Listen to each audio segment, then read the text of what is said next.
Hey y'all, I'm at Cliff's Landing this morning and I want to share a story about this place that has never been told up until about a week and a half ago. And I'm going to let Dr. Chip Starnes from the First Baptist Church in Bay Minette share that story with you today.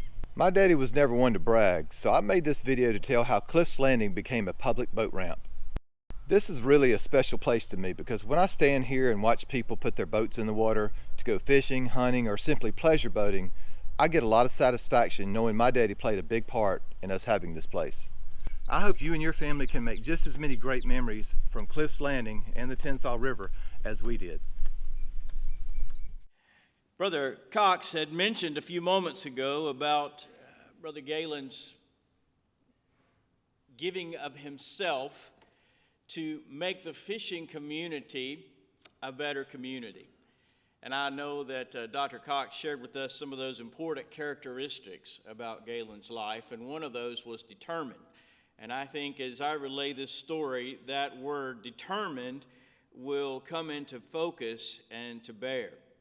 Walt Lindsay is with the Baldwin County Revenue Department, and he wrote and put much of what I'm about to share in order and recollection and through records as well. So Walt is over here to my right.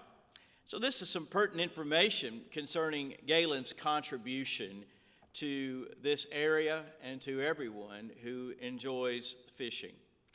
As everyone knows, Galen loved the outdoors, and one of his many missions was to encourage others to fish and hunt. He thought that everyone should share in the fun that he had in the outdoors. In 1988 or early 89, Baldwin County had a small source of funding for parks, boat ramps, and other outdoor activities. Walt writes that he thinks the funding may have come from some of the money generated from the sales of hunting and fishing license in this county.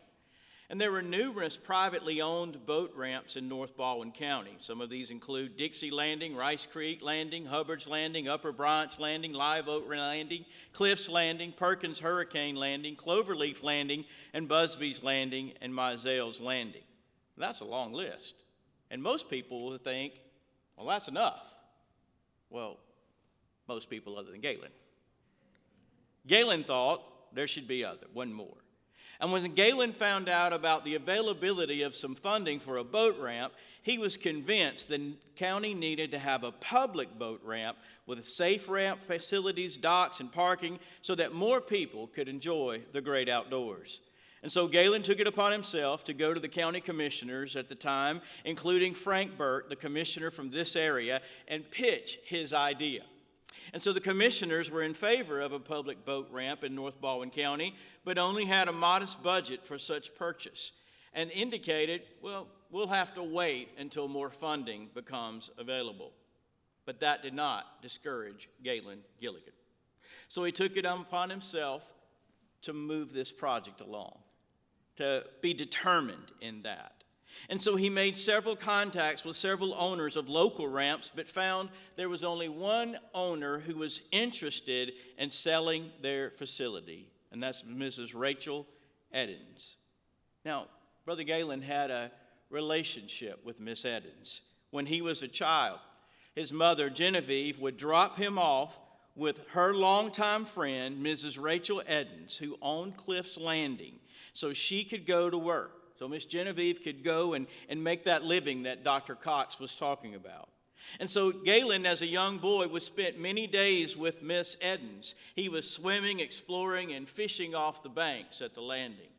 So he approached her to pitch his idea. He made several visits to Mrs. Eddins and Atmore to discuss the possibility of her selling Cliff's Landing to the county. And Galen shared his vision with her and met with her and Frank Burke and a few others to continuously discuss the project. After many discussions, Mrs. Eddins agreed to sell Cliff's Landing to the county in 1990. And all the county commissioners, along with Sonny Powell, the county's park supervisor, would express their gratitude to Mrs. Eddins and to Galen Gilligan to make Cliff's Landing public a possibility. What a great thing. Amen. What a great legacy. Determined. Well, you know, most of the times when we hear things like, well, you know, there's just not money for that. Galen said, well, let's find a way. He was determined. All for the purpose so that somebody else could hang up a sign, gone fishing.